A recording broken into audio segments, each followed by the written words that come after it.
¿Por qué el viento hace ruido? Todo depende de cómo interactúa con los objetos a su paso.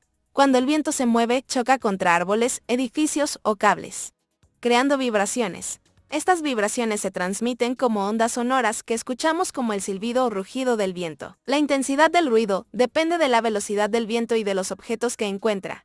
Incluso el tamaño y forma de estos objetos pueden cambiar el tipo de sonido que produce. ¿Te gustaría aprender más sobre los sonidos de la naturaleza o el mundo que nos rodea? Déjalo en los comentarios. Suscríbete y da me gusta para no perderte más datos interesantes.